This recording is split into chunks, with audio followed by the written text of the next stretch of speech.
Well, we had a viewer call and say that she Up yours. thought... That call? No, oh, something else? Oh, No, I wasn't referring to that one. okay. No, nobody called to say that. But somebody called to say, and we referred to this last week, that somebody wanted to hear us talk about judgment some. And maybe that's, actually fits in nicely with the words of curse, because, I mean, what else is, that when you're cursing, you're really judging someone. In particular, if you're cursing them, you're judging them.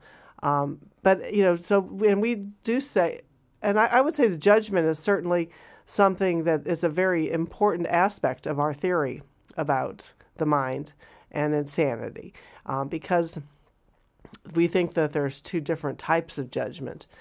There's the value judgment. Up yours. Which is something is, what is its worth? Is it good? Is it bad? And is it superior? Is it inferior?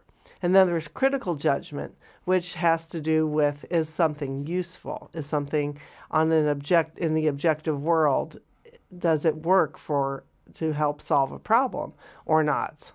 But that question of judgment has nothing to do with the underlying worth of something. It's never called into question. Right. And we think that it's useful to separate out judgment into these two categories, because that's, we think, is a major source of confusion in our thinking. I'm talking about people in general, that we confuse critical judgment with value judgment. We think if something works, or if something doesn't work for a job, it's inherently flawed. And if something does work, then it's inherently good. We think that someone doesn't agree with us, it's inherently bad. If someone does agree with us, they're inherently good. Right. Well, I think there's a reason for that, because we have to return to our mechanics of psychology that Katie and I developed in our book, The Game of God, Recovering Your True Identity, gameofgod.com. And that is that the universe is based on the principle of survival. First two laws of the universe, we suggest, are exist as form and survive as form. And what's a form doing when it's surviving? Our definition of survival is the effort of a form to maintain its existent structural integrity. Strictly speaking, any form in the universe, a gnat or a human being, is trying to remain unchanged through time. Because survival equates change of the existent with death of the existent. The person that's starting this sentence right now has changed about 1 billion times by the time the sentence is now finished. And the chances of being reconfigured as the person that just finished that sentence, exactly as I was then, is 0. So survival sees change as a threat. And on the physical level, survival is a hopeless business, because the physical universe is changing everything from a diamond to a piece of granite across any two measurable units of time. Everything in the physical universe changes. But the insidious part is what human beings with our brain, what we've developed, are non-physical forms, thought forms, beliefs, judgments, opinions, superstitions, values, morals. These are invented. And yet a discrete form, and every belief has to be a discrete, separate form. Like pine tree has to be separate. The thought pine tree has to be separate from the thought scrambled eggs, because otherwise you'd just have mental chaos. You'd have scrambled trees and pine eggs. And the insidious part about a non-physical thought form is that it is immune to the interactional forces of change that exist in the physical universe. So a belief, I'm ugly, or Gaddafi should be hung from the highest yardarm, a belief like that can go unchallenged forever. It can, a prejudice against blacks or Jews or Catholics or Irish can be handed down from generation to generation. unchanged unless they're challenged, unless their limitations are seen. And the insidious thing is, to get back to the value judgment versus critical judgment, is that value judgments come from, we've divided the mind into two major components. Subjective mind, which is the seat of value judgments, and objective mind, that is the seat of critical judgment. And the insidious thing about belief, about subjective fact data or subjective data, stuff that comes from the subjective mind, a value judgment, is that it poses as objective fact instead of subjective belief. That's what it is a belief. It's not fact. It cannot be consistently verified as true under impartial analysis, examination. You know, the objective fact that if you jump off the Empire State Building, your chances of survival are about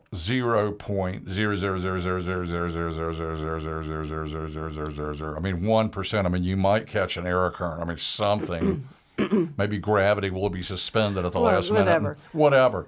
That can be consistently verified as true. Your chances are almost zero, if not zero, of jumping off the Empire State Building and surviving it. But the belief, in order to remain unchanged, in order to convince us to leave it alone so it can persist through time unchanged, survive effectively the value judgment, which is just an opinion, a superstition, a belief that cannot be consistently verified, pretends to be objective fact, so we'll leave it alone. I can handle alcohol. I just like getting drunk every night. Don't change me. Don't kill me. Let me hold sway and have absolute power over you. It's a parasite-host relationship. Yeah, but so that's the mechanics involved.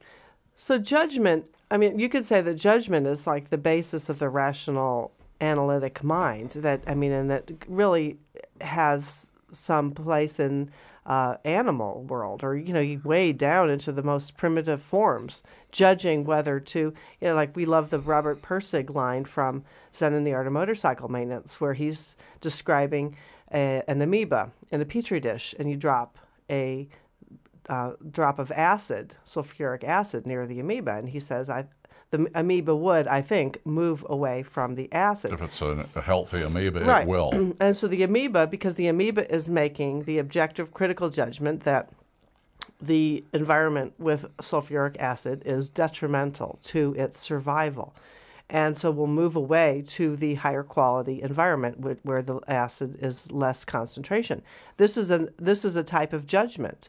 And that's, you know, so we say that judgment is basically just talking about the mechanism of survival. We make judgments in every second of every day of our lives, judging whether something is, you know, what option seems to be highest survival, and that's the one we select. And but judgment, I think that's what we have talked about with the dividing between the subjective and the objective. That's that we have, because judgment has attained a very negative reputation because of the subjective component of it, and this confusion of the subjective and the objective, and believing that that they're the same thing. I got a great example. All right, Katie great. and I were going down the road once, and we lived in another town, 2-lane mountain road, and just at the end of a series of S curves. We're driving our little compact car. All of a sudden, here comes the gravel truck. Lost the brakes, lost control, overloaded with gravel, coming around the curve right toward us on our side of the road. My critical judgment saw we were going to have a head-on collision. This truck was going to mangle us and probably wind up under it. Mm-hmm. And in, you know, good reflexes, blessed with good reflexes, I turned the wheel to the right and took us into the ditch. Not catastrophically, weren't going that fast, but got us as far up against the mountain as I could in the ditch. And watching this gray wave of gravel come off the top of the truck, put one little hole in the windshield, but cut the paint off the side of the car right up to the windows. It was incredible. If I hadn't done exactly what I did, that we'd have been eaten up by glass, if not crushed under the truck. That was critical judgment in action. Mm-hmm.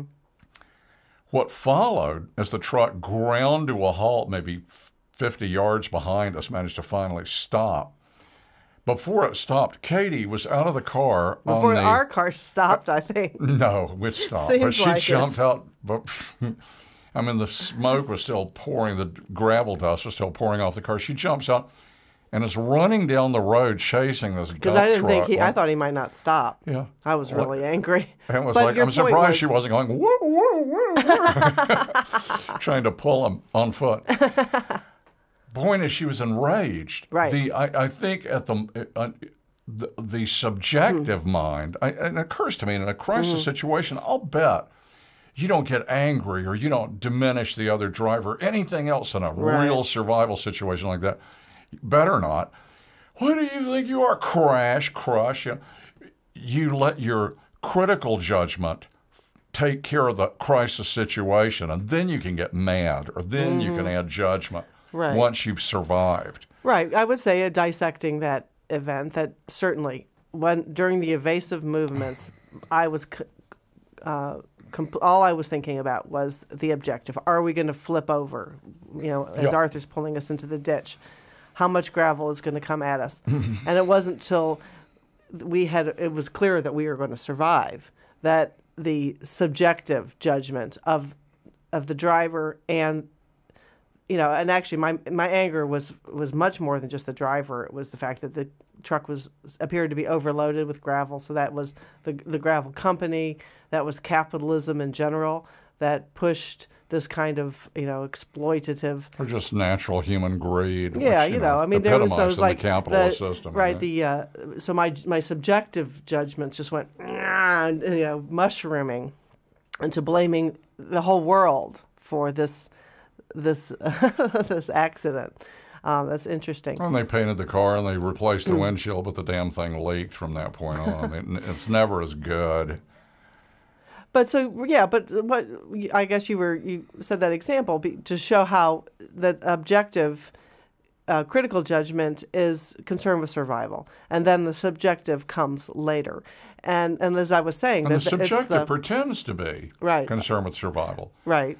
But I almost got run over. I pulled out in San Francisco one night with my first victim, and we're in our Volkswagen, and a carload of guys almost ran over us, sitting on the horn, and they took off around us, and I gave them the finger, and they were really bad characters. And we were able to evade. They stopped. They were going to fix me really good. Yeah. And I was able to outrun them carefully, dodged into a side street, turned around before they went to a side street, turned the lights off, and both of us hunkered down on the seats. They didn't find us. Lucky for me. But see, value judgment can get you in a lot of trouble. Mm-hmm. But it pretends to be objective fact. Mm-hmm. It pretends to be righteous anger. Sure, I had all sorts of justification for why I was right to judge the driver of the gravel truck and the owner of the gravel truck and capitalism. Yeah, the guy got out of the truck. He just managed to bring the beast to a stop, and he got out, and his face was white as a sheet. He thought he had really fixed us because he heard that gravel hit the car. But the thing is, though, that the subjective mind, the subjective judgment has rationalizations for why it's correct, why it's objective, why it really is true that gravel truck driver is a lesser human being because he was willing to drive a truck overloaded around a curve too fast, almost killing us. That proves that he is a lesser human being. I felt completely justified in all of that judgment. Instead of what it proves is that there needs to be more enforcement and severe penalties for doing something like that. Right. And that's as far as it goes. But to diminish him as a human being,